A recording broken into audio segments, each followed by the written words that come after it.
नमस्कार दोस्तों, मैं डॉक्टर स्वप्निल सागर जैन निरामय होम्योपैथी के अपने इस YouTube चैनल पर आप सभी का बहुत बहुत स्वागत करता हूं। दोस्तों, कोई भी व्यक्ति जब शादी करता है तो उसके मन में एक सपना होता है कि उसकी भी एक प्यारी सी बेटी हो या उसका एक प्यारा सा बेटा हो। इसके लिए वो बहुत ट्राई करता है, लेकिन कई बार ऐसी कंडीशन देखने में आती है कि उसकी जो वाइफ होती है वो प्रेग्नेंट नहीं हो पाती है। अब वाइफ की प्रेगनेंसी ना हो पाने के कारण बहुत सारे हो सकते हैं, जैसे कि पुरुषों में होने वाली कोई कमी भी हो सकती है और महिलाओं में होने वाली कोई कमी भी हो सकती है। यदि कोई व्यक्ति लगातार 1 वर्ष तक प्रयास करे और उसको प्रेगनेंसी में सफलता हासिल ना हो, तब इस कंडीशन को इनफर्टिलिटी या फिर बांझपन कहा जाता है। अब महिलाओं में बांझपन होने के बहुत सारे कारण होते हैं, जैसे कि पीसीओडी यानी कि पॉलीसिस्टिक ओवेरियन डिसीज या फिर पॉलीसिस्टिक ओवरी सिंड्रोम, या पीसीओएस या पीसीओडी दोनों इसे कहे जाते हैं। तब उस कंडीशन में, पीसीओडी की कंडीशन में भी ये देखा जाता है कि फीमेल में प्रेगनेंसी नहीं होती है। इसके अलावा जब उनके शरीर में पुरुषों से संबंधित जो हार्मोन, चूंकि जो हार्मोन्स होते हैं वो महिलाओं और पुरुषों में दोनों में पाए जाते हैं, तो महिलाओं में जब पुरुष हार्मोन की मात्रा बढ़ जाती है तब उस कंडीशन में उनके चेहरे पे, शरीर पे बालों की ग्रोथ अधिक होने लगती है। उन महिलाओं में भी इनफर्टिलिटी या बांझपन की समस्या देखी जाती है। इसके साथ में जिन महिलाओं में अनियमित मासिक धर्म की शिकायत होती है, या तो कभी उनकी ब्लीडिंग बहुत ज्यादा हो जाती है और या फिर उनकी जो ब्लीडिंग होती है वो 1 या 2 दिन के लिए रहती है, उन महिलाओं में भी बांझपन की समस्या देखी जाती है। अब आजकल के ज़माने में बांझपन की समस्या को दूर करने के लिए बहुत सारे एलोपैथिक ट्रीटमेंट्स अवेलेबल हो गए हैं, जिनमें कि ज़्यादातर के बहुत ज़्यादा ही साइड इफ़ेक्ट्स होते हैं। IVF जैसी टेक्निक्स बहुत ज़्यादा महंगी हैं और हर व्यक्ति की पहुंच के बाहर है। तब इस कंडीशन में होम्योपैथी की जो दवाएं होती हैं वो उनकी बहुत ज़्यादा मदद करती हैं। उनकी जो अंदरूनी समस्याएं हैं महिलाओं की, उन्हें पूरी तरह ठीक कर देती हैं और प्रेगनेंसी में भी सफलता हासिल हो जाती है। सामान्यतः इसके लिए एक प्रोटोकॉल का यूज किया जाता है होम्योपैथी में, जिसको लगभग 3 महीने तक उपयोग में करना होता है। इस प्रोटोकॉल में आपको 3 मेडिसिन लेकर आना है दोस्तों। पहली जो दवा होती है वो होती है Calcarea carb. Homeopathic medicinal system में ये बहुत अच्छी मेडिसिन मानी जाती है, खास तौर से उन केसेस में जहां की महिलाओं में पीसीओडी या पीसीओएस की शिकायत है और उनका वजन बहुत ज्यादा बढ़ रहा है और उनका जो ओव्यूलेशन है, यानी कि उनकी ओवरी से जब अंडाणु निकलता है उसकी मात्रा भी बहुत कम है या उससे संबंधित उन्हें कोई बीमारी है। तब उस कंडीशन में कैलकेरिया कार्ब बहुत अच्छी मदद करती है। तो इस प्रोटोकॉल की पहली मेडिसिन होती है दोस्तों कैलकेरिया कार्ब। ये हमें 30 पोटेंसी में लेकर आना है। इसकी दूसरी मेडिसिन होती है दोस्तों सीपिया। होम्योपैथी में महिलाओं के मासिक धर्म से संबंधित लगभग सभी समस्याओं में सीपिया का यूज बहुत ज्यादा किया जाता है।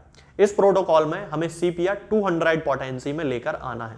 और इस प्रोटोकॉल की तीसरी मेडिसिन होती है दोस्तों ऑरम म्यूरियाटिकम नेट्रोनेटम। इसका नाम जरूर बहुत बड़ा है, लेकिन बहुत ही अच्छी मेडिसिन होती है और गर्भाशय, ओवरी, फैलोपियन ट्यूब, इन तीनों से संबंधित बीमारियों में यह मेडिसिन बहुत ही अच्छा काम करती है। इन मेडिसिन को तीनों को साथ में यूज करना है, यानी कि 10-10 मिनट के अंतर से आपको इन तीनों दवाओं का उपयोग करना है। अब यदि हम इन मेडिसिन के डोज की बात करते हैं तो दोस्तों कैलकेरिया कार्ब की हमें 30 पोटेंसी की 2 बूंद सुबह और 2 बूंद शाम को पेशेंट को देना है। सीधे आप इसे जीभ पर भी रख सकते हैं या फिर यदि टेस्ट अच्छा नहीं लगता तो 1 चम्मच पानी में मिला के भी उनको दे सकते हैं। और ऑरम म्यूरियाटिकम नेट्रोनेटम की 4x पोटेंसी की 4 गोलियां सुबह, 4 गोलियां दोपहर में और 4 गोलियां शाम को उन्हें खिलाना है। अब इसमें जो सीपिया, जो इसकी तीसरी मेडिसिन है, उसकी 200 पोटेंसी की 4 बूंद हर तीसरे दिन, यानी कि जैसे आपने आज दी फिर कल नहीं देना है, फिर परसों देना है, फिर परसों के बाद 1 दिन छोड़ के फिर तीसरे दिन देना है। इस तरह से इसका उपयोग हमें करना है। इसकी 4 बूंद सीधे जीभ पर भी रख सकते हैं या फिर पानी में मिला के भी दे सकते हैं। तो ये जो तीनों मेडिसिन हैं दोस्तों, इनको कंटिन्यू 3 महीने तक उपयोग करना है।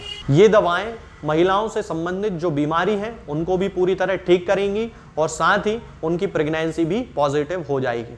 अब यदि पुरुषों में बांझपन की समस्या है और महिला बिल्कुल ठीक है, लेकिन पुरुष में यदि कोई परेशानी है तो फिर पुरुषों से संबंधित जानकारी के लिए मैं एक अगला वीडियो बनाऊंगा, जिसमें मैं आपको पुरुषों के बांझपन से रिलेटेड दवाइयों के बारे में जानकारी दूंगा। ये जो दवाएं मैंने आपको बताई हैं दोस्तों, ये किसी भी होम्योपैथिक मेडिकल स्टोर पे आपको मिल जाएंगी।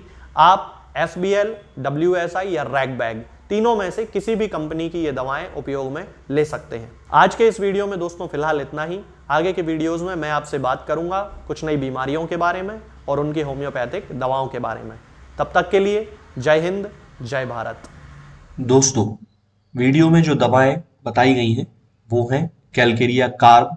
इसे हमें 30 पोटेंसी में लेकर आना है और इसकी 2 बूंद सुबह और 2 बूंद शाम को सीधे जीभ पे रख के पी सकते हैं।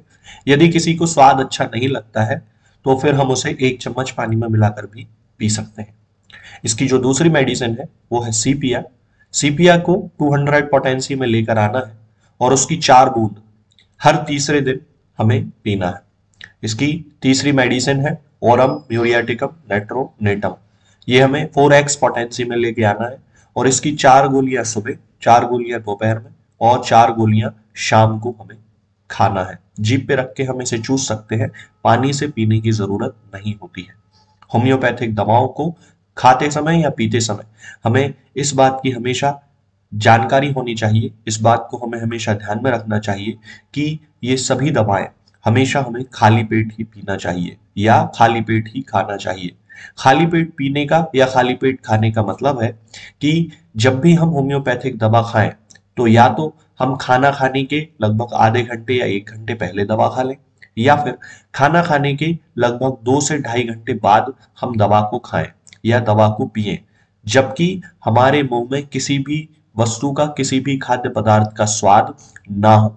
इससे होम्योपैथिक दवाओं के कार्य करने की जो क्षमता होती है वो बहुत अच्छी हो जाती है।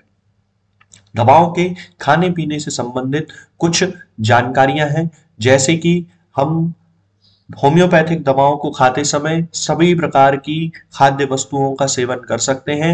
बस हमें इस बात का ध्यान रखना चाहिए कि जिन वस्तुओं को खाने पीने से हमें हमेशा से समस्याएं रही हैं, हम उन वस्तुओं का सेवन ना करें। जैसे कि यदि किसी व्यक्ति को ठंडा पानी पीने से एलर्जी है या कोई गर्म चीज खाने से एलर्जी है तो होम्योपैथी दवाओं को खाते समय उन वस्तुओं का सेवन वो ना करे।